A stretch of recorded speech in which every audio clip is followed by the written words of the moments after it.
ఇతను ఏమంటున్నాడు అంటే, యెహోవా నా కాపరి, నాకు లేమి కలగదు. ఇతను ఇచ్చిన స్టేట్మెంట్ చాలా గొప్పది. నాకు లేమి కలగదు అంటే ఐ షాల్ నాట్ వాంట్ అని ఇంగ్లీష్ లో. దేవుడే కావాలి. ఇంకో చాట ఏముంటా, ఐ షాల్ నాట్ ల్యాక్ అని అట్లా కూడా ఉన్నాయి. అంటే ఏది పొదుగా లేదు.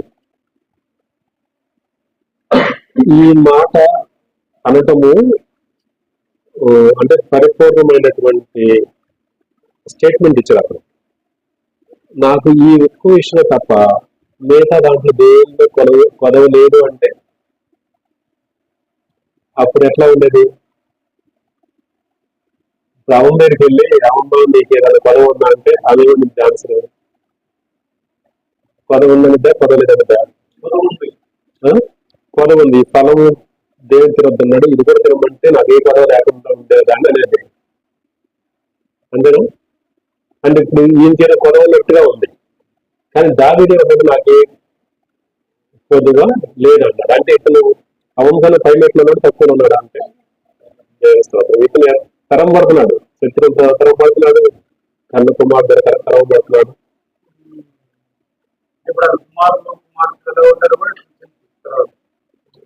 అవును అవును కాదు.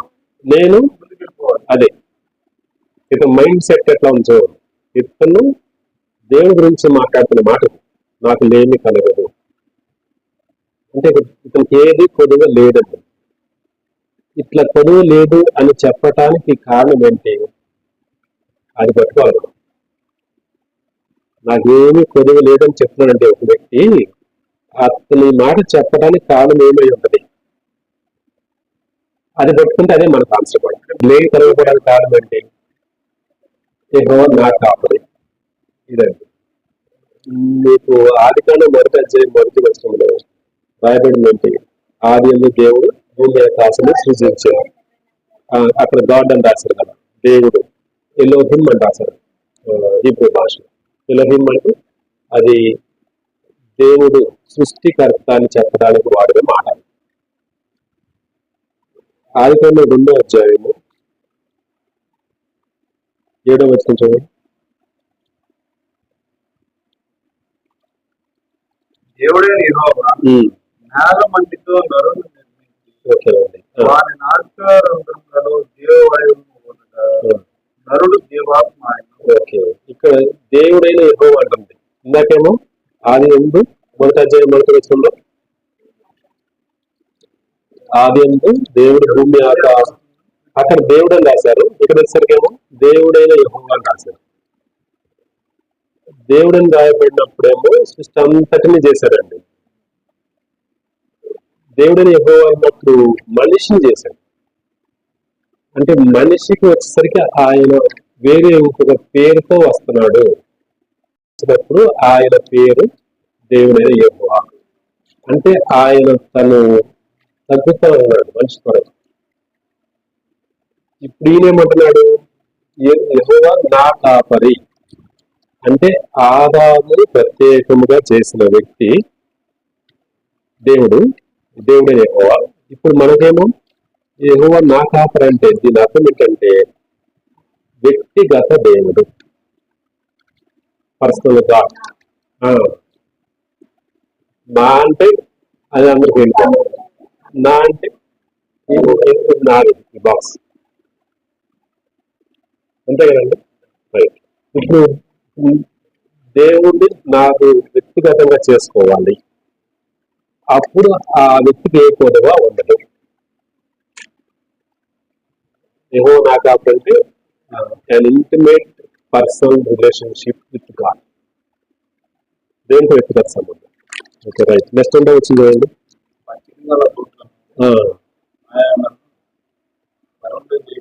ఓకేనండి. ఇప్పుడు ఇతనికి ఎందుకు లేమి కలగటలేదు ఏ విషయంలో అని అంటే చూడండి, పచ్చిక గల చోటను ఆయన నన్ను పరుండ చేయించున్నాడు. ఇది చెప్తున్నంత ఏంటంటే రెండు పోలిక చేసి చెప్తున్నారు, కాపరికి గొర్రెకు. దేవుడు ఏమో కాపరిగా ఉండాలి, నేనేమో ఆయన మేపు గొర్రెగా ఉండాలి. అప్పుడు జరిగే మేలిది. పచ్చిక గల చోట్ల ఆయన నన్ను పరమ చేయాలి. పచ్చిక అంటే దేనికి సంబంధించింది? మంచి ఆహారం ఇస్తుంది.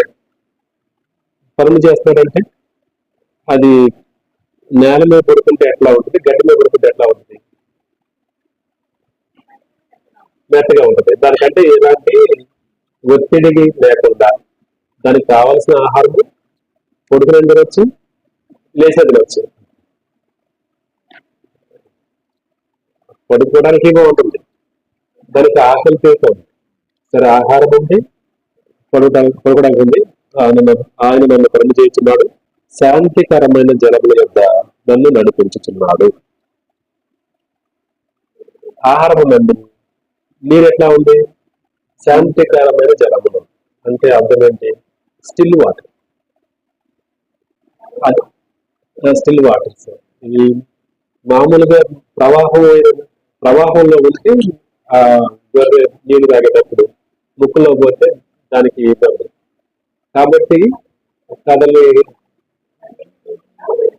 దీనికి ఎలాంటి ఇబ్బంది కలగకుండా ఉండే నీటి వద్ద నడిపిస్తాడు ఆయన. ఇప్పుడు ఈ గొర్రె కాపరిగా అంగీకరించి వెంబడిస్తున్నప్పుడు, అంతేనండి. రెండో మాట అయిపోయింది. మూడో మాట చూడండి, 3వ వచనం. సేవ తీర్చుచున్నాడు. ఓకే, ఇప్పుడు ప్రాణములకు ఏముంది? తన సేద తీర్చుచున్నాడు. సేద అంటే దానికి కావాల్సినటువంటి ఆరోగ్యము, నెమ్మది, ఇవంతా అంటే పోరాటము లేదు. మామూలుగా మనుషులు పని చేయగలేదు. అమ్మో, నా ప్రాణం అంతా అంటారు. గడ్డికి ప్రాబ్లం లేదు, నీరుకి ఇబ్బంది లేదు, ప్రాణం నెమ్మదిగా ఉంది కదా, ఉంది. దేవుని స్తోత్రం. ఇది ఇట్లా రావడానికి కారణం ఏంటి? దాని ప్రాణాన్ని నెమ్మది పరచుకోవడానికి కారణం ఏంటి? కాపరి పెట్టుకో. ఇప్పుడు సపోజ్ బయట నుంచి ఏదైనా పులి సింహం వచ్చిందనుకోండి, దీనికి ఏంటి ప్రాబ్లం? ఏదైతే దీని ప్రాణం నెమ్మదిగా ఉంది. ఎందుకు? కాపలా ఉన్నాడు. కాపలు లేకపోతే ఇది దాని కాపాడుకోవడానికి దానికి ఎలాంటి రక్షణ అవసరం లేదు. అది అట్లా బలహీనంగా సృజించబడిన కారణం ఏంటంటే అది కాపరి మీద ఆధారపడటం కోసం. సింహంకి ఏమైనా అవసరం, పెద్దకి ఏమైనా అవసరం లేదు. దానికి కాపరి నమ్మకం ఉంటే మింగేస్తుంది. అంతే కదండి. అంటే మనం బలహీనమైన మనకు దేవుని యొక్క అవసరత ఉంది. ఎందుకంటే కాపుదల కొరకు, మన ప్రాణం సేవ తీర్చడం కొరకు. ఓకే, ఇది ప్రశాంతంగా దేవుని మాట వింటా ఉండండి. దీనికి ఏమీ పొదువు లేకుండా ఉంది. ఒక పాయింట్ ఏంటంటే దేవుని మాట వినడంత వరకు ఎలాంటి ఇబ్బంది వచ్చినా దానికి ఏమి ఇబ్బంది, అది కాపుదల్లో ఉంటుంది. కాపరిగా ఉన్నాడు కాబట్టి ఒకవేళ దేవుని మాట వినకుండా పోతే అప్పుడేమైంది? దారి తప్పిపోయింది. దారి తప్పి ఎక్కడ పోతుంటే చీకట్లోకి వెళ్ళిపోయింది. అది చూడండి, 4వ వచనం.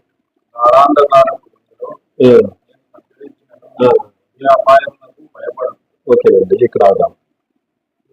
ఇప్పుడు మాట ఏమైపోతే లేదు, కాపురు ఉంటేనేమో అది కాపురు వెనకాల పోతుంది. అది చీకట వెనక లేదు. ఎందుకంటే కాపుర స్వరాలు వెళ్తే సరిపోయింది, దానికి ఏ ఇబ్బంది లేదు. ఇప్పుడు ఒకవేళ దేవుని మాట వినకుండా దారి తప్పిపోతే వారు చీకట్లో పోతారు. అప్పుడేంటి ప్రాబ్లము? నేను సంచరించను, ఏ భయమునకును భయపడను. దీని ధైర్యం ఏంటంటే కొరికి మాట వినకుండా మేము చీకట్లో పోయినా నాకేం ధైర్యం అంటాము. ఎంత అహంకారం అంటే గర్వం అంటారు. అంటే దానికి అంత నిశ్చయత కాపరి మీద, అది తట్టుకోకుండా ఉంటారు మనుషులు. నాకేం భయపడండి, ఎందుకంటే నా కాపరి కాకుండా ఉన్నాడు. అది కదా, ఎక్కడైనా ఒకవేళ నేను మాట విన్నప్పుడు ఏమన్నా మంచిగా ఉంది, ఒకవేళ మాట వినకపోయి దారి చెప్పకపోయినా నాకేం భయం లేదు. సాతాను ఏమంటాడు ఈ మధ్యలో, నువ్వు దేవుని మాట విన్నావు, దేవుడు నీకు కాపులు ఇచ్చాడు, నువ్వు మాట వినలేదు కాబట్టి నీకు ఈ శాస్త్రం నీకు తగింది అంటాడు. అది మనం ఏం చెప్పాలి? ఈ మాట చెప్పాలి, సాతాను నేను దాడాన్ని కడుపులో సంచరించడం, నేను ఏ అపాయం భయపడి చెప్పాలి. అది నిజమైన గొర్రె మాట. అంతేగా, అయ్యో నేను తగ్గిపోయాను, నేను నా పని అయిపోయింది అనుకుంటే వాడు మింగేస్తాను. రైట్. ఇప్పుడు అది చెప్పింది చూడండి, ఏమంటున్నది, నీవు నాకు తోడయ్యందువు, నీ ఎప్పుడు సంగతి గాఢంగా తరపు వెళ్ళి సంచరించినా కానీ నువ్వు నాకు తోడై ఉంటావు అని చెప్తుంది కాదు. నీ దుడ్డు కర్రయు నీ దండములు నన్ను ఆదరించను. దుడ్డు కర్ర అంటే ఏమనుకుంటున్నారు? కాదు. దుడ్డు కర్ర అంటే ఏంటంటే దుడ్డు కర్ర ఏమో రాడ్ ఇంగ్లీష్ లో. అది ఎట్లా ఉంటుందంటే మామూలుగా ఒకవైపు సాఫ్ట్ బాల్ ఉంటుంది, సాఫ్ట్ బాల్ బ్యాట్ ఒకవైపు తక్కువ లావుగా ఉంటుంది, అడ్డు కర్ర అంటారు. ఇది వరకు చిన్నప్పుడు దంచి పట్టడానికి వాడేవాళ్ళం. మినువులు ఇవి ఉంటే లావుగా ఉంటుంది. ఇప్పుడు ఈయన చేతి అలాంటి రాడ్ ఉందండి, దుడ్డు కర్ర ఉంది. దీని వల్ల ఏం చేస్తారంటే ఒకవేళ దారికి వెళ్ళిపోయింది అనుకోండి, వెళ్ళిపోయినప్పుడు ఏదైనా పెద్ద పులి లేదా సింహం దాన్ని పట్టుకుంది అనుకోండి, పట్టుకుంటే ఏం చేస్తారంటే ఈ దుడ్డు కర్రతో ఆ సింహాన్ని మెడ మీద పెట్టి కొట్టగానే అది నోటేసి పాకి ప్రాణం పోతుందా? అట్లా దాని అంటే దాని నమ్మకం ఏంటి, ఎట్లాంటి పరిస్థితులకు వెళ్ళినా, నేను నా ప్రాణం శత్రువు చేతిలోకి వెళ్ళిపోయినా సరే దేవుడు నన్ను గుర్తించగలడు. ఎందుకు ఆయన చేతిలో ఉంది ఇప్పుడు? ఓకే, దండం ఉంది ఇప్పుడు. అవును, ఇంకోటి ఏంటి, నీ దండములు నన్ను ఆదరించను. దండం ఏంటంటే నీ దండము నన్ను ఆదరించను. దండం అంటేనేమో గొడుగుకి ఇట్లా ఉంటుంది కదా, హక్కు లాగా అట్లా.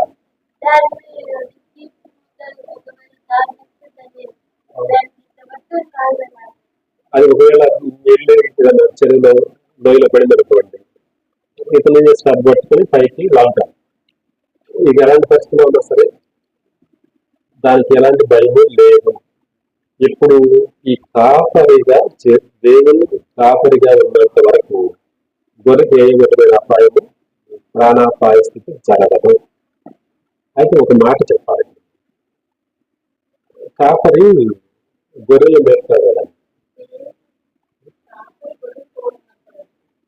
కాపరి గొర్రెకి తోడు ఉన్నంత వరకు, ఈ గొర్రె కాపరిని వెంబడిస్తున్నంత వరకు, దారి తొలగిపోతే ఇబ్బందులు పడుతుంది. ఇబ్బందులు పడినా సరే దేవుడు రక్షిస్తాడు. అయితే దెబ్బలు ఎందుకు కాదు, కాపరి ఉన్నాడు, అది వచ్చి పెద్ద పులి పట్టుకుంటుంది, ఘాటు పడిద్దా లేదా? ప్రాణం దెబ్బతుందండి, కానీ ఘాటు పడుతుందిగా, దెబ్బే కాదా? అది లేదు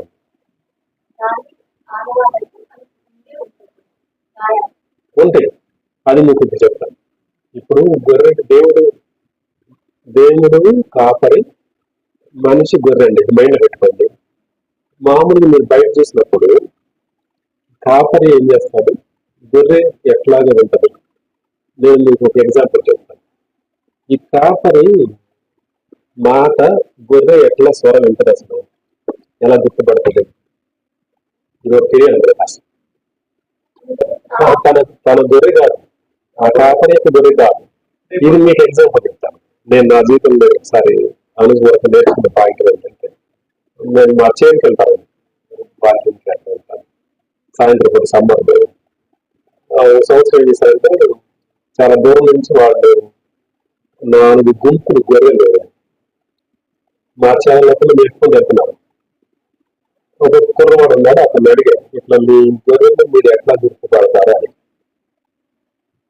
అతను ఏమిటంటే, మేము ఇట్లా విజిలేస్తే మా అడుగులు మళ్ళీ వస్తాయండి అన్నాడు.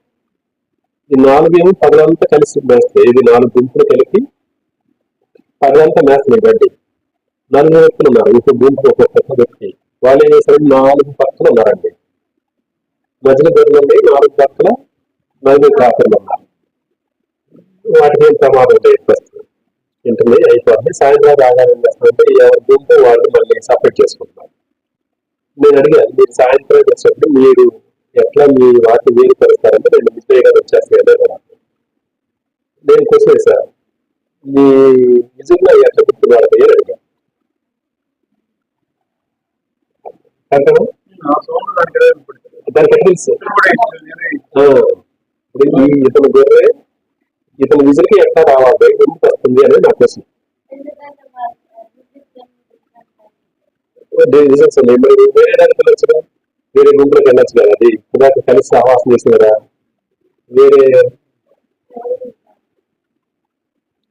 వేరే గుంపులకు ఎట్లయితే ఖచ్చితంగా ఇతని విజిల్కి అనుగుణంగా కొంచెం బయటకు వచ్చేస్తుంది.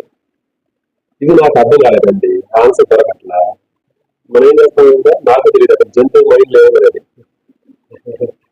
సరే వెళ్ళేసరే కొన్ని రోజుల తర్వాత ఏమైందంటే మళ్ళీ రోజు వెళ్తా ఉంటాం కదా, ఆ గొర్రెలు బండి వచ్చి ఒక చిన్న పిల్లండి అదేం చేసిందంటే మా చేనుకి వేరే చేనుకి మధ్య చిన్న చిన్న కాలం ఉంది. సమ్మర్ కదా, నీళ్లు లేవు. ఆ చిన్న పిల్ల ఏమైందంటే దాంట్లో పడిపోయింది. అది నాకు కూడా కనపట్ల. ఈ మందేమో ముందుకెళ్ళిపోతుంది. దాని తల్లి కూడా ఏం చేసింది, వీటితో పాటు గడ్డి వేసుకుంటూ వెళ్ళిపోయింది. కాకపోతే కూడా ముందుకెళ్ళిపోయాడు. సుమారుగా 2 ఎకరాల మధ్యలో ఖాళీ స్థలం ఉంది. వెళ్ళిపోగానే ఇది తల్లి గుర్తుకొచ్చింది తన పిల్ల గురించి. ఇలా ఆడుస్తా పాపం అది తలకింద పాపం తిరుగుతుంది, కనపట్లేదు పిల్ల. ఏం చేయాలి, తిరుగుతుంది. దాని దాంట్లో పిల్లలు కాపు గుర్తుపెట్టాడు. నాకు ఇప్పుడు దేవుడు మన ముందు ప్రశ్న కదా, నా అటెన్షన్ వచ్చేసిందండి. ఇప్పుడు చూస్తున్నాను ఏదో జరగబోతుంది, ఏది జరగబోతుంది. నాకు ఏది జరగబోతుంది, నాకు కూడా ఇక్కడ ఏదో మీరు నేర్పండి, నేను నేర్చుకుంటానండి. అట్లా ఉన్నానండి. నేను కూడా చేస్తున్నా, వేరే కనపట్ల చిన్నపోయి పడిపోయింది. అది అక్కడ కాలం ఉన్న సంగతి తెలుసు కానీ దాంట్లో ఉందని కనపట్ల. అది అరుస్తుందండి. ఇప్పుడు కూడా కాపు తిరుగుతా ఉన్నాడు. కాపు వెనకాల అది వచ్చేస్తుంది, తల్లి వస్తుంది. ఇదేం మరి తెలియదు దానికి కూడా. అతను తిరిగి వచ్చి దాన్ని పట్టుకున్నాడు. పిల్లలు పట్టుకుని భుజం వేసుకున్నాడు. భుజం వేసుకుని వెళ్తున్నాడు. ఇక తల్లి కూడా దాన్ని వెంబడించిపోయింది. ఇది నాకు ఎట్లా దేవుడు అర్థం చేయించాడంటే, అది బలహీన రాదు, నడవలేదు. తల్లిని పిలవడానికి దానికి సరిపోవట్లేదు. అది పడి ఉన్న చోటుకి వచ్చాడు కాపరి. అంటే మనం పడి ఉన్న చోటుకి దేవుడు వెదకుతూ వచ్చాడు. నశించిన దాన్ని వెదకి రక్షించడానికి వచ్చాడు. ఇప్పుడు ఇది భుజమే ఎక్కింది. ఆ చిన్నది ఎవరిని స్పర్శ చూస్తా ఉంది. ఇప్పుడు కాకర స్పర్శ చూస్తుంది, అతను మాట్లాడుతుంది వింటది, అతని స్వరం అంతా గమనిస్తుంది. ఇప్పుడు పెద్దదైంది, గుర్తుపెట్టిందే లేదా, ఆటోమేటిక్ గుర్తుపెట్టింది కదా. ఎందుకంటే దానికి తెలుసు, ఒకప్పుడు నేను చనిపోయే స్థితిలో ఉన్నాను, కాపాడాడు, కాబట్టి నేను ఇప్పుడు నమ్మకంగా ఉండాలి, ఇప్పుడు నాకు నేను చేయగలడనే నమ్మకం తనలో ఉండిపోయింది. అతను ఇప్పుడు ఎక్కడ నుండి పిలిచినా వచ్చింది. గుర్తుపెట్టి అది పాయింట్. దేవుడు మన నరకమైన వస్తాయి. ఖచ్చితంగా స్పర్శ తెలిసిద్ది. దాని స్వరం, ఆయన స్వరం ఏంటో నేర్చుకుంది. మనం ఇబ్బందుల్లో ఉన్నప్పుడు దేవుని స్వరం ఏంటో తెలియకండి.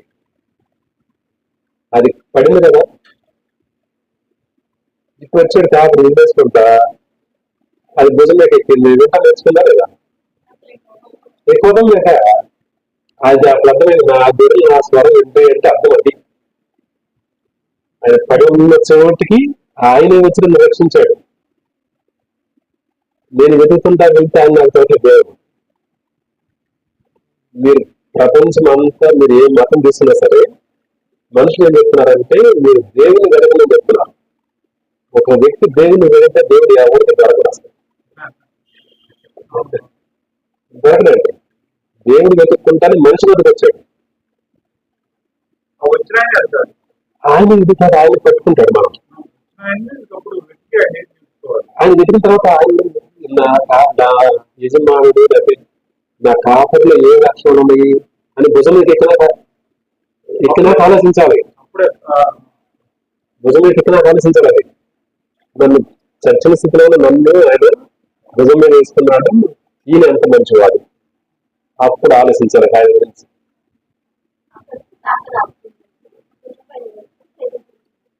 అది అది మైండ్ లో ఉండాలి. మనం నశించి నరకానికి పోవలసిన మానవుడు దేవుడు వెనక్కి రక్షించాడు. కాబట్టి నేను ఆయనకు కృతజ్ఞతలు జీవించాలి. ఆయన స్వరాన్ని నేను వినాలి. ఇది ఒక్కొక్కసారి. ఇంకొకసారి చదువు సంఘటన ఏంటంటే, గొర్రెలు కాపరి మాట వినం. అప్పుడేం జరుగుతుంది? ఆ కాపరి ఏం చేస్తాడంటే, ఉంటారు కదా, ఆ దూరం వెళ్ళిపోతా ఉంటుంది కాపరికి. ఈ కాపరి ఏం చేస్తాడంటే పిలుస్తాడు. ఏం చేస్తాడు కదా, ఈ రైలు ఏం అర్థం చేసుకోవాలి? అర్థం అవ్వాలి కదా. అర్థం కాకపోతే ఏమైంది? వెళ్ళిపోతా ఉంటుంది. వెళ్ళిపోతా ఉంటే కాపరి ఏం చేస్తాడంటే, కాపరి ఒక్కొక్క అంటే సూచన తెలియపరుస్తూ ఉంటాడు. గుర్తుపెట్టుకోండి, ఈ జీవితాన్ని చాలా విలువైన మాట్లాడుతున్నాను. ఓకేనా? దేవుడు ఏం కాపరి ఏం చేస్తాడంటే ముందు విజేస్తాడండి, వెనక తిరగాలి. నా కాపరి నన్ను పిలుస్తున్నాడు, నేను ఆయనతో ఆపుకోవాలి, వెళ్ళాలి. కాపరికి వెళ్ళాలి, వినలా. కాపరి ఏం చేస్తాడంటే స్వరం వినగానే వెనక తిరిగిపోతే ఒక రాయి తీసుకుని ఆ గొర్రెకి దగ్గరగా పడేటట్టుగా వేస్తాడు, తగలకుండా. అది శబ్దం వచ్చితే కింద పడగాలి, వెనక తిరగాలి లేదా? వెనక్కి తిరిగితే వెనకాల కాపరి దూరం అవుతున్నాడు.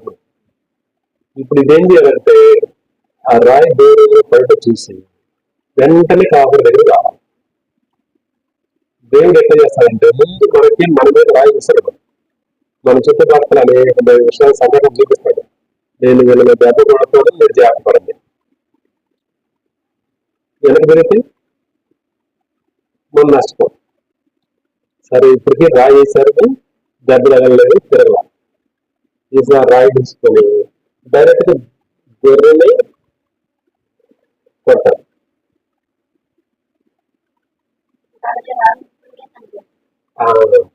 ఇది ఏం చేయాలి? ఈ రాయి నా కాపరి వేశాడు, నేను వెనక్కి తిరిగితే నా ప్రాణము దక్కుతుంది. లోయ ఉంది, లేకపోతే సింహము పులి ఉన్నది, అపాయంలో పడకుండా వెనక్కి తిరగమని కొంచెం ఆగండి, వచ్చేసింది. అది ప్రాణం ఎక్కువగా ముందు అనేది రాయేశ్వరుడికి తగిలింది, వెనక్కి తిరగాలి. అయ్యో,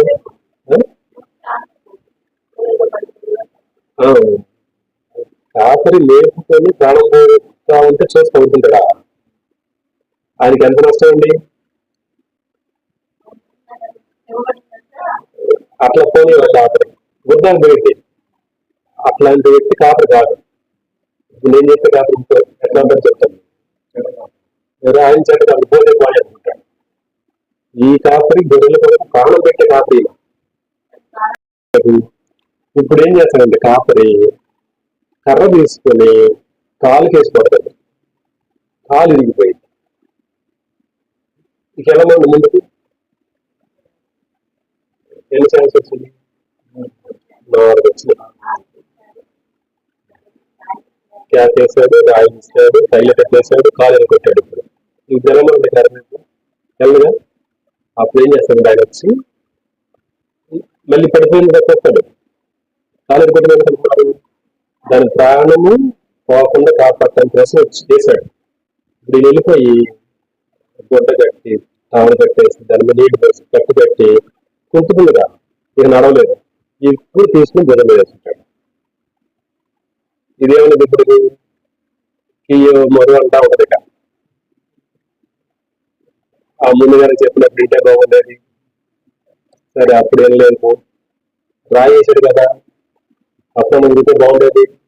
అంటే అప్పుడు దాకా ఎవరు ఉంటారు ఎందుకు ఏంటండి వస్తుంది అంతే, చెప్పినాక ఇన్ని ఛాన్స్ ఇచ్చారండి. ప్రతి మనిషికి ఇన్ని ఛాన్స్ ఇస్తారు. ఇది ఆలోచిస్తా ఉంటది, దుఃఖిస్తా ఉంటది, ఏడుస్తా ఉంటది, కాలు నిలబడతా ఉంటది, భుజం మీద ఉంది ఇది. మరి దీనికి ఆకలి అవుతా ఉంటుందా? కాపర్ ఎట్లా ఉంటుందంటే దీనికి కట్టుబెట్టి కాలుకి దాన్ని బాగు చేసే పని వదిలేసుకుంటాడు కాపరి. ఆకలి వేయటానికి గడ్డి తీసుకొచ్చి దాన్ని పెట్టా ఉంటాడు. ఇదేమంటారు ఇప్పుడు, ఒకటేమో నేను మాట్లాడితే బాగుంటుంది అనుకుంది, కానీ నన్ను ప్రేమించి నా కొరకు ఆయన తన ప్రాణం పెట్టి నన్ను రక్షించి, ఇంత మంచి స్వభావం. కాపరి నోటికి గొర్రె యొక్క చెవు దగ్గరగా వచ్చింది ఇప్పుడు కాలుగా. అది సంగతి. మామూలుగా ఉంటుంది, కాలు ఇరగకపోతే ఉంది. ఇప్పుడు ఇదైపోయింది, ఇప్పుడు ఆలోచిస్తా ఉంటాడు, నా కాలు ఇలాంటి మంచివాడు, నా కాలు ఇరిగినా పర్వాలేదు, నా ప్రాణం దక్కింది, దేవుని స్తోత్రం. ఇప్పుడు ఇది ఎరిగేది. ఇప్పుడు బయట గొర్రెలు ఉంటాయి కదా కొన్ని, చూస్తా ఉంటాయి, ఇదేమో భుజం మీద ఉంది, దీన్ని చూసి ఏం కామెంట్ చేస్తారు? ఆల్రెడీ ఇంతకుముందు కాలు 2 కాలు ఎరుపట్టుకుని ఉంటుంది చూసారా, అయ్యేమని కామెంట్ చేస్తాయి?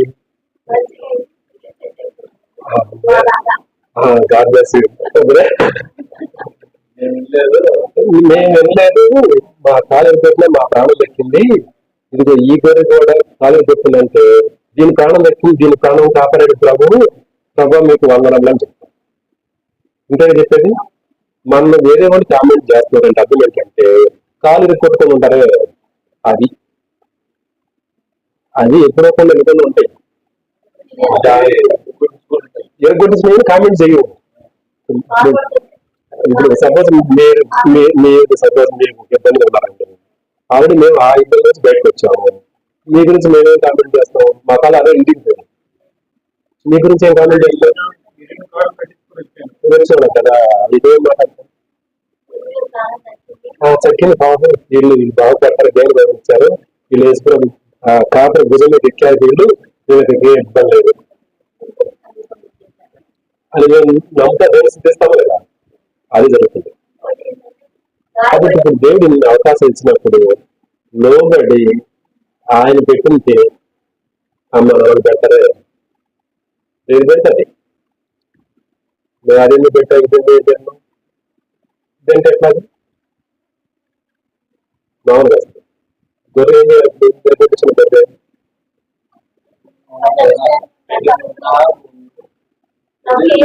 తింటే, ఎందుకంటే ఛాన్స్ బాగొట్టుకున్నాను కదా,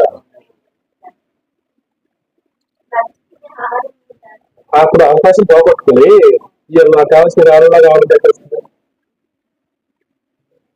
దేవుడు మంచివాడేనా?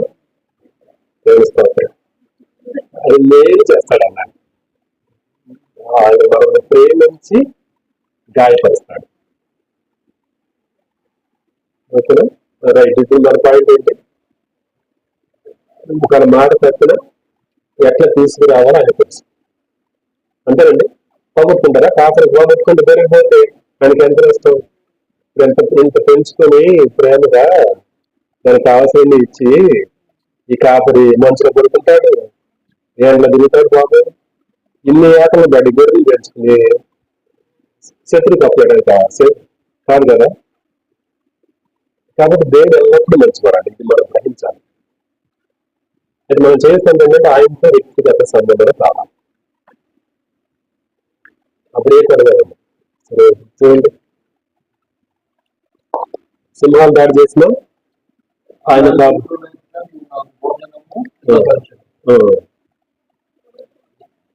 ఇక్కడ ఏమంటారంటే శత్రులు ఎదుటి మీరు ఆ భోజనం సిద్ధపరచదు అంటే, ఇతను ఆకీష రాజు దగ్గర ఉన్నారు. అప్పుడు ఇతను వెర్రివాడుగా పిచ్చివాడుగా ప్రవర్తించినప్పుడు వారు ఇతను భోజనం పెడతారు రాజులు. వీళ్ళు ఎవరు అసలు ఆఫీస్ రాజు? వీళ్ళు ఫిలిస్తీన్లు దావీదు ఏం చేస్తారు అసలు మొదట?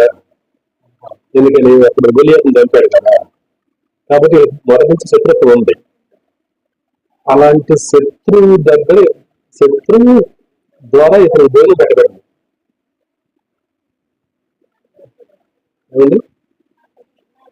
అవును, వెళ్ళినప్పుడు వాళ్ళు భోజనం పెట్టారు కదా. అంటే ఇప్పుడు శత్రువుని మిత్రులుగా చేయగలరా? నా శత్రువులు శాశ్వత శత్రువులని వాళ్ళని ఇప్పుడు చేయాల్సిన పని లేదు. మనం అట్లా చేయగలం. ప్రభు వాళ్ళని మిత్రులుగా చేయగలం. ఇదొకటి. ఇప్పుడు పెద్ద పెద్ద ప్రమాదాలు ఉన్నాయి, దేవుడు వాటిని కాపాడుతా ఉన్నాడు. ఇంకొంచెం ముందుకు వెళ్తే మార్చండి. నూనెతో నా తల అంటి ఉన్నాము. నూనెతో నా తల అంటి ఉన్నావు అంటే ఇదేంటి? దీని అర్థం ఏంటంటే మామూలుగా గొర్రెలు ఈ చలికాలము ఆ టైంలో వారికి ఇప్పుడు ముక్కు, కళ్ళు, చెవుల దగ్గర ఎక్కడైతే చెమ్మగా ఉంటుందో అక్కడ అన్నేసి పురుగులు చేస్తాయి. చేతికి ఏం చేస్తారు? గుడ్డు పెట్టి వాటికి ఆన్ చేస్తాయి గొర్రెలు. అప్పుడు అక్కడ ఏం చేస్తారంటే ఆ ముసు పురుగులకి రెప్పల్లెంట్ గా ఉండడానికి ఆయిల్ రాస్తారు. మనం కూడా దావగొట్టని కొంచెం కొబ్బరి మీద రాస్తారు కదా, అలాగే వాటి మీద కొంచెం ఆయిల్ రాస్తారు. అంటే పెద్ద పెద్ద ప్రమాదాల నుంచి కాపాడడానికి ఆయన నా కాపరిగా ఉన్నాడు. చిన్నవి కంటి కనపడని నిసుపురుగుల వల్ల కూడా హాని కాకుండా కాపాడటానికి దేవుడు నాకు తోడై ఉన్నాడు. ప్రమాదం జరగకుండా కాపాడుతున్నాడు. చిన్న చిన్న లెక్కలేదు కదా, నిసుపురుగులు చిన్న చిన్నవి. వీటి వల్ల ఈ గొర్రెకి కీడు జరగకుండా, హాని జరగకుండా ఉండటం కోసం ఆయిల్ రాస్తున్నాడు. ఇది గొర్రె కాపరిగా చూడాలి. అంటే పెద్ద వాటి నుంచి హాని లేదు, చిన్న వాటి నుంచి కూడా కీడు జరగకుండా ప్రభు మనల్ని కాపాడుతా ఉన్నాడు. ఇది తర్వాత నా గిన్నె నుండి పొర్లుచున్నది. అంటే మాకు ఇక ఏమి పొదవ లేదు. పెద్దవాటి వల్ల సమస్య లేదు, చిన్నవాటి వల్ల సమస్య లేదు. నా గిన్నె ముందు నిండి పొర్లుచున్నది. ఇక చూడండి, ఇక ఏమంటుందంటే ఇక ఇదేమంటున్నారు? ఇప్పుడు ఈ గొర్రె అంతా కృపాక్షేమములై నాకు ఎన్నడూ కీడు అపాయము జరగదు, కలగదు అది చెప్తున్నాడు. తర్వాత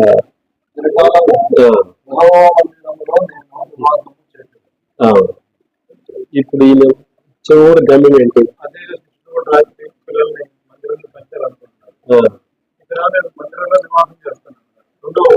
ఇది కాదు, చిరకాలం ఏదో మందిరంలో నివాసం చేసుకున్నంటే దీని అర్థం ఏంటంటే భూమి మీద ఉన్నంత వరకు నాకు ఇబ్బందులు ఎదురవుతాయి, అన్ని రకములైనటువంటి ఆపదలు వస్తాయి. అయినా సరే నా బ్రతకాలం అంతా కృపాక్షేమంతో ఉంటాయి. ఇవన్నీ ఎందుకంటే నేను చిరకాలము దేవుని రాజ్యంలో ఉండటం కొరకు ఉన్నాను. ఇవన్నీ ఉంటాయి.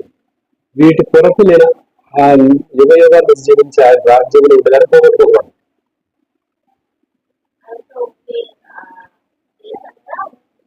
అక్కడిది నాకు మెయిన్. ఇవన్నీ ఎందుకు ఇబ్బందులు ఏంటి అంటే ఇవన్నీ మామూలు. నేను అక్కడ ఉండగానే నేను చేస్తాను, కానీ ఇక్కడున్న దాని మీద నా మనసు లేదు. అదే ఆయన చెప్తున్న సత్యం. మరి మన మనసు ఎక్కడ ఉంది?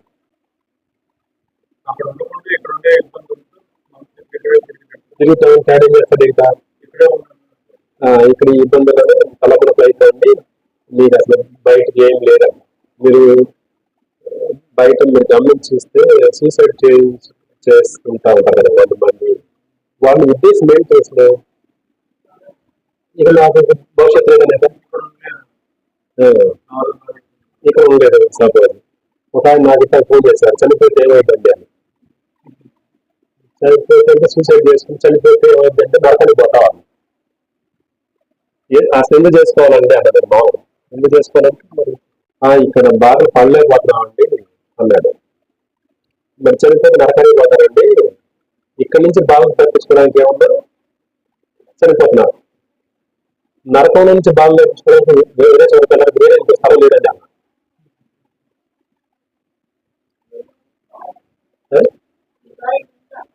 మరి అది కష్టమైన పని, ఇది కష్టమైన పని అంటారా? మరి ఇది కొంచెం ఇది కొద్ది టైమే కదా, ఓర్చుకోలేకపోతే అది ఇంకా పెద్ద కష్టమేనండి. అది అంటున్నాను అదే కదా, ఈ మాకు ఇబ్బందులు ఉంటాయి, లేకపోతే కష్టాలు ఉంటాయి, ఆయన నాకేం భయం లేదు, నేను ఆయనతో ఉంటాను అనేది దాని గురి మాట. దేవుని దగ్గర పొందుకోవడం ఆనందించడం తెలిస్తే అవును. వీళ్ళు ఇంటికి ఆయన ఏ పేరు లెక్కలేదు అంటే ఆ గొర్రె కాపరికి ఎట్లాగా హత్తుకొని ఉండాలి అనేది మెయిన్ పాయింట్ అండి. ఆ గొర్రె మాట ఎంటలేదు, ఈ గొర్రె మాట ఎంటలేదు, ఆ గొర్రె సంగతి నాకెందుకు, ఈ గొర్రె నాకనేది నా సబ్జెక్ట్ కాదండి. నేను నా కాపరి మాట వింటున్నాను, ఆయన పెట్టిన గారు కొడుకు మనసు కొడుకుంటున్నాను, పెట్టిన గడ్డి తింటున్నాను, అది కాదు, దాని కాలేజ్ పెట్టి అంటారు అర్థం కాదండి.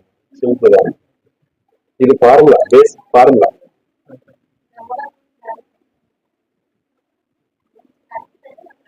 అవును. ఆ శ్రమలను దీంట్లో నాకు లేదా అని ఉంటాడు. దాన్ని రాజరికం నుంచి పారిపోయినప్పుడు మాట్లాడుతున్న మాట ఇది. సంతోషం ఉండి మాట్లాడే మాట కాదు ఇది. ఇందా చెప్పిన కదా, అందరు గొర్రెలు రాసినప్పుడు మాట్లాడిన మాట రాసింది కాదు. రాజు అయ్యి కుమారు చేత తరవబడుతున్నప్పుడు మాట్లాడాడు. ఇది మనం చెప్పాలి, ఇది దేవుని కనపరచుగా అంటే, దేవుని స్థితించడానికి. నేను మీ మాట వింటాను, కాకపోతే ఏం చెప్తాడు, అయ్యా నేను మీ మాట వింటాను. సపోజ్ ఈ గొర్రెకి ఏదైనా ఇబ్బంది వస్తే పెద్ద పుల్లి ద్వారా వచ్చే ఇబ్బంది నుంచి కాపాడాడు, చిన్న మిషన్ ద్వారా వచ్చే ఇబ్బంది నుంచి కూడా కాపాడాడుగా. పక్క గొర్రె నుంచి ఇబ్బంది వస్తే కాపాడ్డా, అంతే కదా. వేరే వాళ్ళని బట్టి నేను వెళ్ళి సాడీ చెప్పాల్సి పర్లేదు కాపరికి.